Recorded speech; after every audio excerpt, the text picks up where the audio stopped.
All right, let's go ahead and get started. Thank you everybody for coming out to today.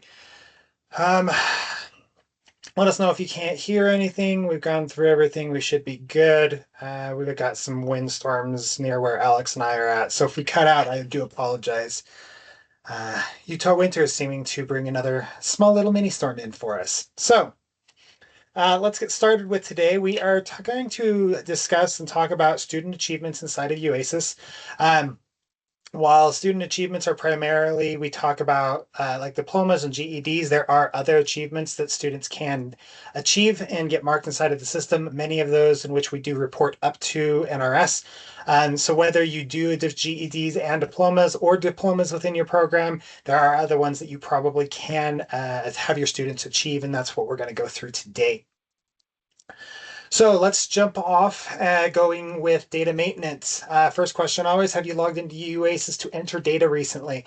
One of our recent pushes that we had this last weekend was an ability for you guys to save your username on the login page. So if you haven't logged in recently, you'll notice that that's a new addition as well as a couple other things. That seems to be the biggest issue that we have with users, both both new and existing users, is they don't know their username. Many use an email address instead of just what we typically use in UASIS. So this, we're hoping, helps users remember what their username is and be able to go in from there. Second question is, have you answered, is your data entered in a timely manner? We do put in our policy and procedure guide that every 2 weeks is when data should be entered. If you guys enter it more often, weekly, daily, whatever it is, that is fantastic. Please continue to keep that up. We do run reports on a regular basis to see how the programs are doing, and these trainings really do drive from the data that you guys do enter. Have you set an EFL for each of your students? There are a couple of ways to find out which students need reports or need entering EFLs. Primarily, it's done through the report page. Remember that primarily that is supposed to be done through a pre-post test. However, if you need to set a provisional test for students that qualify for those, that is also a way that we want to be able to track our students and to be able to report them. And then the last question is, how are you on your post-exit surveys? Alex and I have noticed a great increase on your guys' parts on making those phone calls, reaching out to the students, collecting and trying to find that information. So thank you, and continue to do so. We are going to potentially add some additional upgrades to that pages, different ways to contact the students like emails and whatnot. So do keep an eye out for updates onto that page, but that is something that we are looking about expanding here in the next little bit for the post exits. So let's go ahead and jump into today's training about entering achievements. So when you're going to go in and enter achievement for a student, it is done from the student homepage. There is the achievements button on there, and you go ahead and click that, and then you'll be brought up to the second page, or the picture on the right hand side. Depending on if they have anything achieved, this is what a brand new student will look like if they have any sort of data entered. Some of these may have data information inside of them. Some of them may also be missing, and we'll talk about exactly why that would be. But again, you also have the tabs up along the top, the other achievements, the Utah achievements, post-exit, that kind of stuff. So there are additional achievements beyond what is just on this MSG achievement page. So when we dive into it, specifically talking about MSG achievements, we've got the Adult Education Diploma, a GED. Remember that with a GED, if you are entering it manually, you must have documentation that the GED has been passed in the student's record. If the GED is entered via a data match, you don't need to have that any sort of documentation in there, as we do mark that that has been recorded via a data match. But if you are manually entering them, you must have the documentation inside of the student's folder letting you know, or letting us know, that that is how you found the student's GED. Passing a technical occupational exam, the progress towards a milestone, and the secondary or post-secondary transcript are all IET MSGs. Now, while you can report them for any student, we do report those NRS-wise for students that are marked as IET. And we've had a number of trainings over the last year about IET students and some of these other achievements that we're going to talk about. So I'm not going to dive into what these are and how they're achieved by a student. We can go back and discuss that later. But I am showing you that this is the page in which that those achievements can be marked and seen. On our second tab up at the top is the other achievements, and there are two groups in here. You've got your family literacy achievements, in which that is those 7. So helping more frequently within a school, increased contact, left public assistance, more involved in children's school activities, purchasing books and magazines, reading to children, and visiting libraries. Again, any student can have these marked on their profile, and these can be achieved more than once. These are not like a GED or diploma to where they are a one time and then they're done. Students can achieve these more than once throughout the year, as well as they can achieve them throughout multiple school years if they are with you. However, these are achievements that if we are only going to report them to NRS if the student is marked as family literacy. And the second one on these other achievements is the IELCE students. Again, achieve citizenship, increase involvement in community activities, and votes or registers to vote. Again, any student can have these marked on their page, and we'll collect that information. But when we do report these to NRS, they are only going to be reported for those students that are marked as IELCE students. Chris, you've got a question. I You kind of already answered it, but I just wanted to ask. So I know the students who qualify under IELC or family literacy will count for that. Does it help us as a state in any way just to kind of track those? So if we have students who are doing that, should we mark that for them anyway, just to kind of give us an idea of what's going on, or no? I'm going to say yes, because as of right now, not that we're reporting anything, but it may come into light when we talk with legislators at the Utah level that ask more of this information. And again, so while we're not necessarily reporting that information, if it was asked about, well, you know, how many are receiving citizenship, or how many of your students voted, or any one of these, we can have that conversation with legislators, with other people. So while we're not actively reporting that anywhere besides NRS right now, it would be information that we would have. And I would hate to say, well, we only have this for a certain group of students, and that's why I say any student can do that. It's just at the present, only NRS is asking for us to report this information. But you can find all of this information on your achievements report, and we'll talk about the achievements report in a little bit. So I hope that answers the question. So while yes, it'd be good to collect it on all, we're not actually actively reporting it to anybody but NRS right now. That's actually what I was looking for, because that's where my mind was going. Excuse me, Perfect. you know, are we going to, excuse me, are we going to talk to people later about, hey, this is like the impact that we're having, even though we're not reporting this, we can, excuse me, we can't track that data. Yeah. And that's kind of where a lot of this is stemming from, and that's why we've built the system the kind of the way it is while only certain achievements are going to be reported because of the guidelines that NRS has set, we are opening it up to where any student can have this information marked on theirs. It just depends on which flags get kind of associated to that student. So yes, so for now, and for those that are watching, if you do have other students that are achieving any one of these besides these other achievements, or besides any of these MSG achievements, please mark them. That way we do have that information in case people do come looking for that. It is just good information for us to have. Thanks, Chris. All right, let's jump to Utah achievements. These are specifically for Utah alone. They're not, we don't report them anywhere. It's just kind of for us to collect, as well as right now, some of it is required. Civic Test, for example, is a Utah achievement only. However, that is ending this year. So on July 1st, 2026, this will no longer be a requirement. In fact, it will no longer be an available option for you to mark inside of the system. requirement is going away for our diploma students, so it will no longer be available on the Utah Achievements page. Previously obtained K-12 diplomas, please get the documentation. That is one of the largest things that we do see from student or from our file reviews that we do go out, is that students are being marked as having previously obtained a K-12 diploma, but there is no documentation inside of it. As much as a student would say that they did pass K-12 and may believe that, do not mark it inside of the system until you have the documentation. Do not take students' words for it. Please get that documentation. Once you have that documentation, put it in the student's file, and then you can mark it inside of UASIS. But do not mark it inside of UASIS until you have that documentation.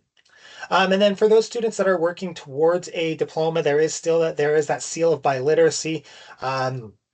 Not going to go into exactly how a student earns that right now, but there is that option for students to get and then have that additional seal on their diploma. I want to talk about GED data. Oh, hold on. Chris, question. Sorry, I'm just full of questions today. So if they've earned the seal of biliteracy, say their 11th grade year, but never graduated, and then they graduate with us, do we also mark the seal of biliteracy through us because it's on their transcript? Alicia?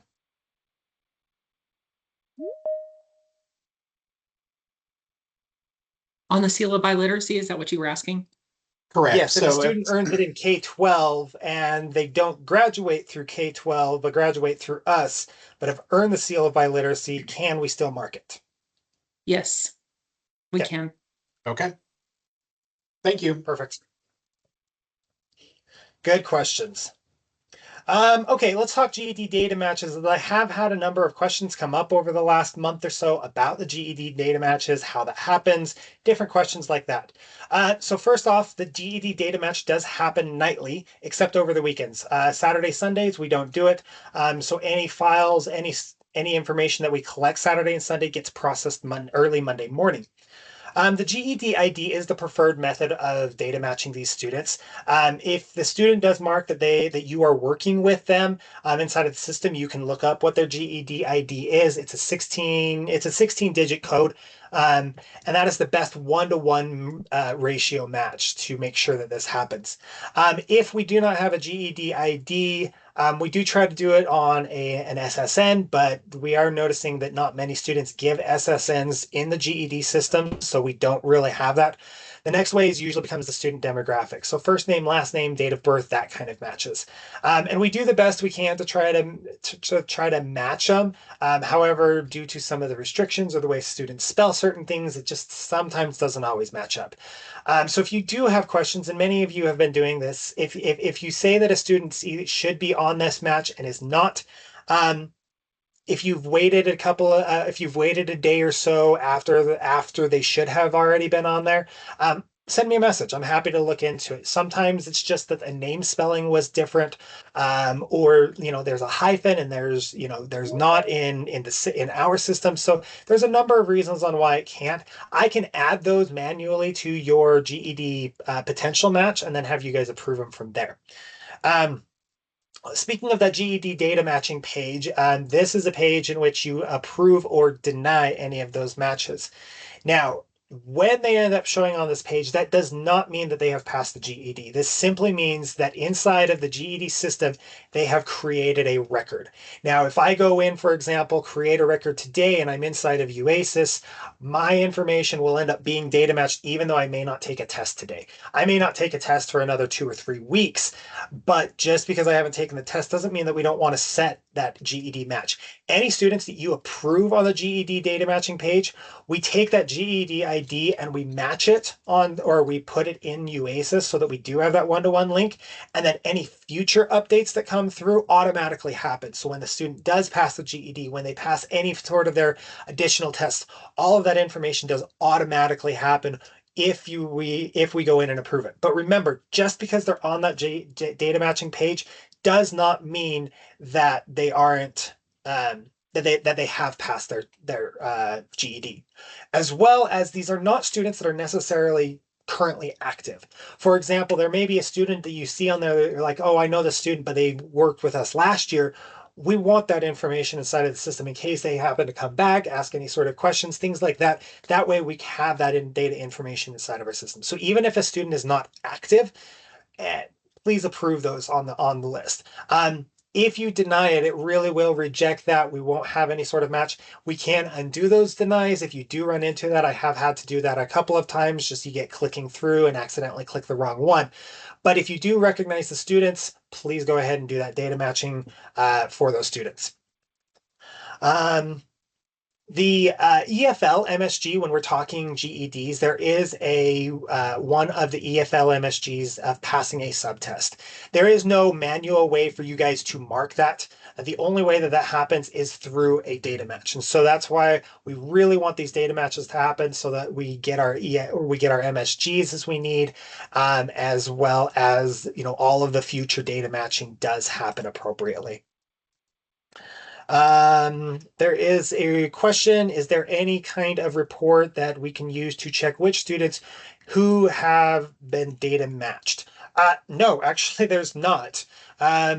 I know that if you're looking for a specific student, there is a place on their homepage, and I'll actually show you that here in just a second. But there isn't any sort of match or report right now. We would have to take a look into that and see exactly where we'd want to add that. So, okay, continuing on with entry restrictions. What these are is if a certain achievement gets marked, there are some automatic things that happen. So these are two of the restriction or two sets of restrictions that would end up happening. So for example, if a student has their diploma marked inside, a couple of things automatically happen. One, the GED achievement ability to enter has been removed, so that box will completely go away. The civics test achievement will also disappear, meaning that you can't enter a new one. So up until the end of this year, you need to enter that civics test before you graduate a student. I know I've been doing this for a handful of programs. They've graduated their student before that civics test gets entered. You have to send those up. There is no way for you guys to delete any of these. That would come to me and Alex, and then we can take care of them. But please remember, as you are graduating your students, please make sure that civics test gets entered before you graduate the student. Also, if they have an adult ed diploma, the previously obtained K-12 diploma ability gets removed, as well as the seal of biliteracy. We kind of just lock everything out to graduate a student. That's when they graduate as a diploma. Now, if they graduate as a GED, similar things happen. The adult education diploma ability does get removed. The civics test is removed, as well as the seal of biliteracy. So very similar things happen between the two of them. And remember, as you do go through, these are some entry restrictions that happen as you graduate students for either diploma or GED. Now, talking to Jamie's question about the student's homepage, this is where you can see whether a student's been data matched or not. So on the student's homepage, there are the secondary credentials section in which you can see whether a student has graduated with their diploma, GED, or their previously obtained K-12 diploma. It gives you the entry date, or it gives you their achieved date, as well as the person who last entered the information. So that's all there on the student's homepage. Now, when we're talking GED data matching, you will see one of two icons for a student. The top one is that, hey, the student has a potential match, meaning you'll need to go to the GED page, find the student on there and approve it, or deny it, depending on which scenario you're actually in. Or you'll have the second scenario in which this says that the student has been data matched. Again, does not mean that the student has passed their GED. It simply means that we have data matched with the GED system. And if they haven't graduated, if they do graduate, we will automatically add that achievement to their profile. Student achievement reports. This is the best way that I recommend programs look to see who has graduated. While Table 4 is a fantastic review to see kind of all of your students for periods of participation, This one really does show you every student. It ignores all pop status. It ignores everything. It shows you any student who has achieved an achievement this year. So there are two tabs on this. The first one is the summary tab, and it simply shows the total number of students that have achieved each achievement. So the number of diplomas you have, the number of GEDs you have, those kind of things. The details gives you specifics about, which student has earned what. So, John Smith has earned their civics test, and John Smith has also earned their diploma. So that gives you a little bit more details. For those students that have earned a diploma, something new that we recently pushed out was the GPA. It was asked to put the student's GPA onto this achievements report so that you can see what their GPA is. So that has now been included on here. One additional piece I want to make aware of is students that show up on this achievement report do not need to have been active this year. Again, going back to my example of a student being active last year in your program, separating, going and finishing and taking their GED and passing it this year, the student will show up on this achievements report for this year because their achievement was through this year. The student will still also show in your report because they were one of your students, not because they are one of your active students. So remember that the numbers on the student achievement report will never, I shouldn't say never, will almost never match up to your HSE columns on table 4 because of the way periods of participation work, because of the because of some of the business rules that we have set up on this achievements report. So this is the best report that I push or that I recommend for programs to review and see and make sure that students have everything marked in the system appropriately. Table 4 is great to make sure that we're going to report those accurately, but this will show you who has achieved what this year. That is I've still got a couple of more slides, but that is all I've got for student achievements, how to enter them, where to find that information, anything like that. Does anybody have any additional questions before I continue?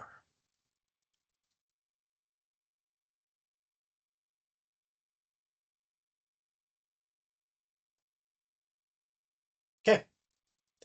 All right, couple of pieces of UASIS update and some stuff for next year. We are at that time that we are looking for a new user group for our 26-27 group. Couple of changes that are happening this year. Right now, we are meeting on a monthly basis, and while I love meeting with you guys and discussing some things, some of our months have been a little light for our user group. So what we have changed to do, and we're going to do moving forward, is we're going to meet bi-monthly. So we're only going to meet what looks to be about 5 times next year. You can see on the screen what those times are, what those dates are, what those times are. And if those are dates that you can make it and are interested in giving your own feedback about UASIS and updates that we push out, this would be great for you. This is an annual commitment, and so we are looking for people to spend the entire year with us. Again, having those conversations, what's new, what's working well, what's not, different things like that for within UASIS.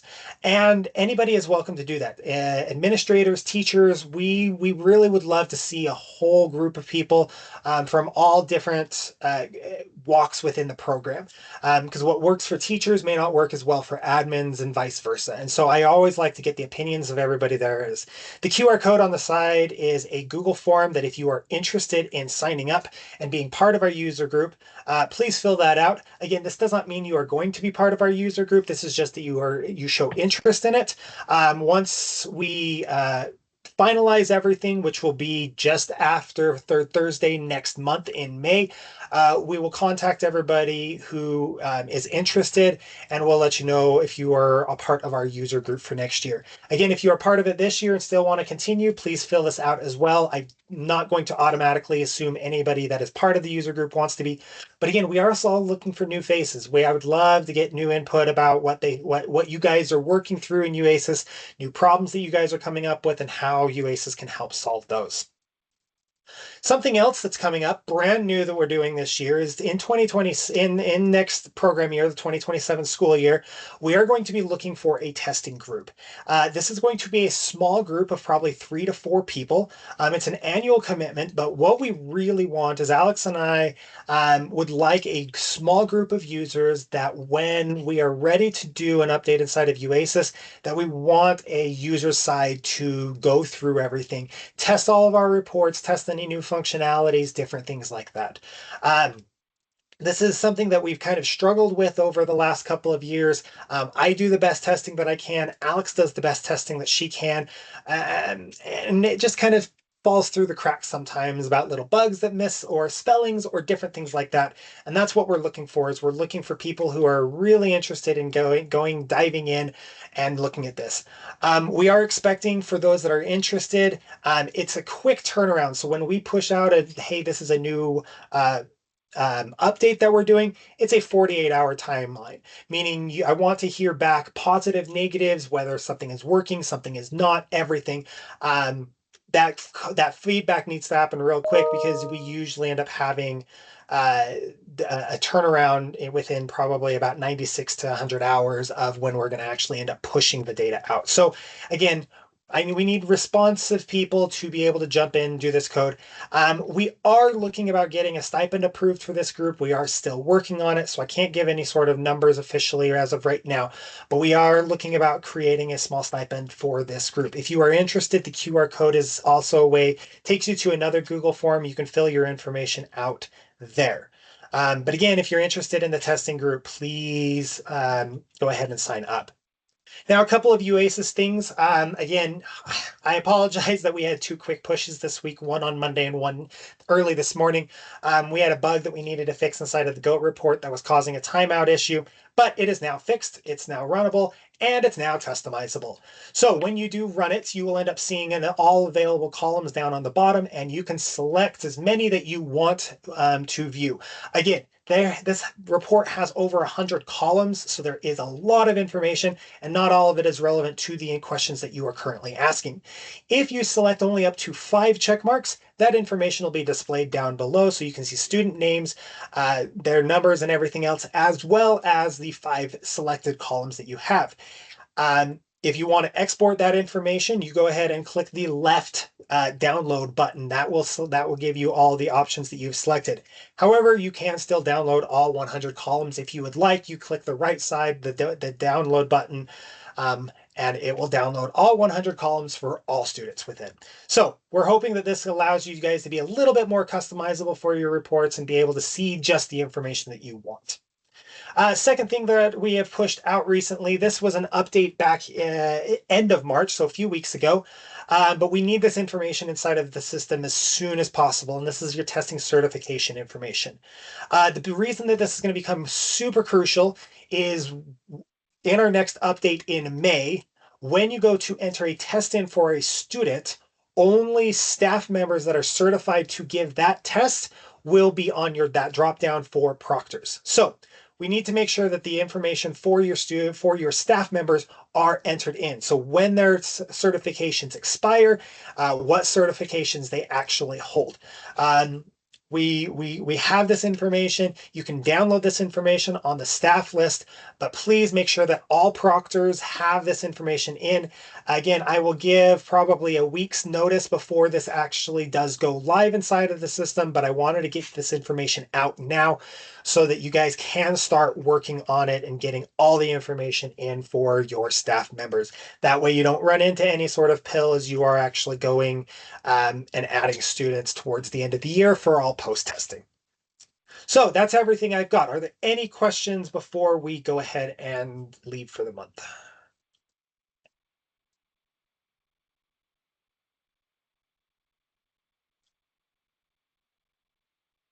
Okay. All right. We've got one more this year. Next month, we're going to be talking about all of our end of year processes, what's to be expected, what you guys need to do, what we're going to do at the state level, and different things like that. So plan on next month. We will have our last third Thursday of the year. If you got any questions between now and then, hit up the webmaster and we'll get them answered. Thanks, guys.